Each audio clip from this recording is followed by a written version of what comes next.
Channel easy to learn by B K Mishra में आज आप सीखेंगे कक्षा 10 की मैथमेटिक्स है। ऐसे दो क्रमागत सम धनात्मक पूर्णांक ज्ञात कीजिए जिनके वर्गों का योग 244। यहाँ विषम भी लिखा रह सकता है, लेकिन इतना ध्यान रखेंगे कि जब क्रमागत कहेंगे तो जो पहली सम संख्या होगी उसमें दो जोड़ करके दूसरी क्रमागत सम संख्या हो जाएगी। अगर विषम कहा जा रहा है तो पहली जो हमने विषम संख्या x मानी है उसमें दो जोड़ देंगे तो क्रमागत दूसरी विषम संख्या हो जाएगी। बस चाहे क्रमागत अगर बताना है तो चाहे सम हो चाहे विषम हो, पहली संख्या जो आपने x माना है उसमें दो जोड़ना पड़ेगा। तो आइए इसके हल को हम देखते हैं। माना पहली धनात्मक सम संख्या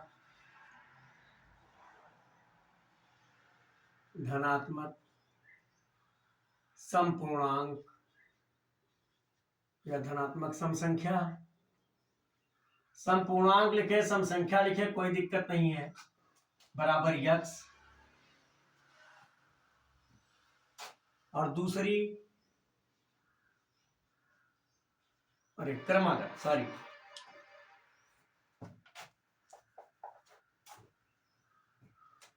क्रमागत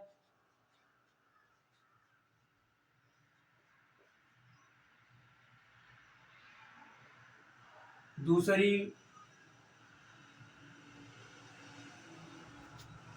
धनात्मक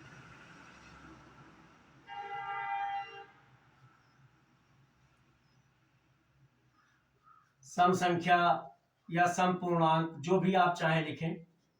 हमने तो संख्या लिख दिया इसलिए संख्या ही लिख रहा हूं।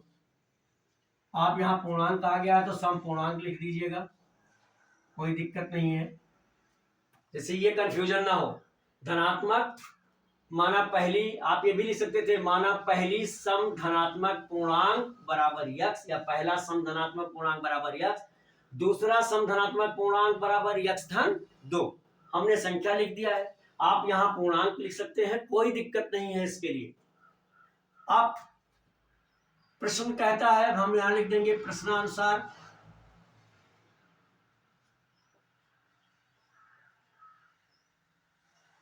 प्रश्न कहता है कि अगर दोनों संख्याओं के वर्गों को जोड़ दिया जाए, यानी x स्क्वायर धन x धन 2 का स्क्वायर, तो संख्या 244 हो जाती है, ये जोड़ देने पर।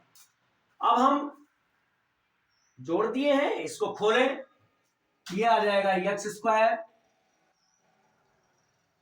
धन a स्क्वायर धन होता है 2 गुणे a और गुणे b, और धन होता है b स्क्वायर यानी 2 का वर्ग 4 बराबर 244। या हम इसको फिर ये लिख सकते हैं, ये दोनों एक साथ जुड़ जाएंगे, 2x स्क्वायर 2 दूनी 4x और ये 4 है धन 4, 244 को इधर ले आएंगे, सब एक साथ कर लेंगे और यहां बराबर 0। अब हमारा ये हो जाएगा 2x स्क्वायर धन 4x, ये 4 धन है, ये 244 ऋण है, दोनों संख्याएं हैं, एक धनात्मक है एक ऋणात्मक है, इसलिए एक संख्या में से दूसरी संख्या घट जाएगी, बड़ी संख्या में से ही छोटी घटाई जा सकती है, और निशान बड़ी संख्या का लिखेंगे तो 244 में से 4 घट जाएगा तो यहां बचेगा 240 और ये आएगा बराबर 0। अब मुझे ये त्रिपद, या हम इसमें 2 से भी भाग भी कर सकते हैं, इसे हम पुनः भी लिख सकते हैं, या x स्क्वायर धन 2x ऋण 120 बराबर 0। ये मेरा त्रिपदीय बन गया। और त्रिपदीय हल करने के लिए हम जानते हैं, पहले तो हमें ये एक सीक्वेंस में होना चाहिए, घातों के घटते हुए क्रम में या घातों के बढ़ते हुए क्रम में, इस सीक्वेंस में भी होना चाहिए, जो कि यहाँ है। तब जब ऐसा होता है तो हम प्रथम पद का और अंतिम पद का गुणा करते हैं। x स्क्वायर ऋण 120 का अगर गुणा करेंगे तो आएगा ऋण 120 x स्क्वायर,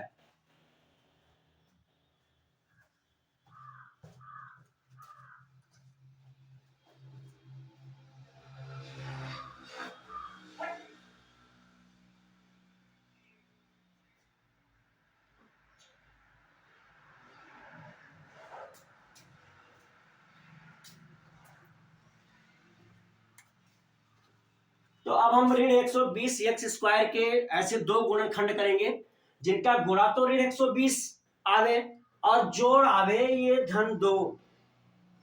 तो इसके लिए हो जाएगा 12×120, यहां हो जाएगा एक्स स्क्वायर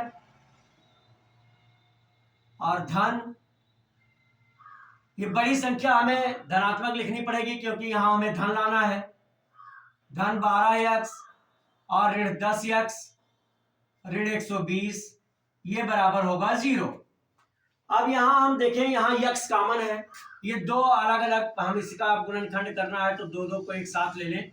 यहां हमारा x कॉमन हो जाएगा और बचेगा x धन 12, ऋण 10 कॉमन हो जाएगा तो आएगा x, ये ऋण कॉमन हो गया। यहां अगर ऋण कॉमन करते हैं तो यहां निशान बदल जाएगा और यहां हो जाएगा 10 से भाग किया तो आया 12। जब दोनों ब्रैकेट में एक ही अक्षर, एक ही गिनती, एक ही निशान आता है तो मेरा गुणनखंड सही हो रहा है, अन्यथा कहीं ना कहीं गलत है। इस बात को हम ध्यान रखेंगे।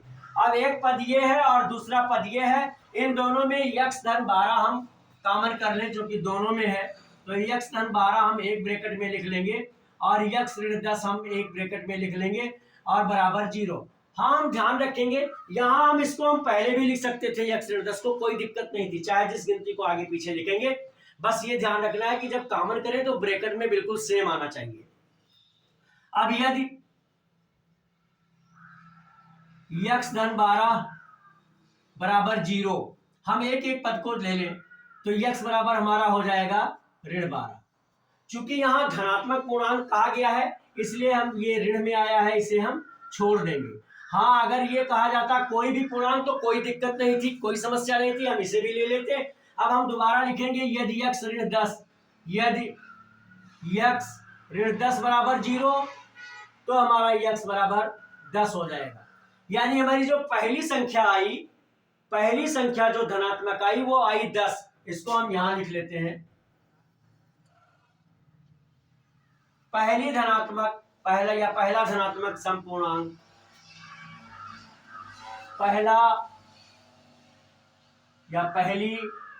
पहली संख्या हमारी आई 10, तो दूसरी हमने माना था x धन 2, इसलिए दूसरी हमारी हो जाएगी, दूसरी संख्या हमारी हो जाएगी, इसमें 10 में 2 जुड़ जाएगा यानी आ जाएगा 12।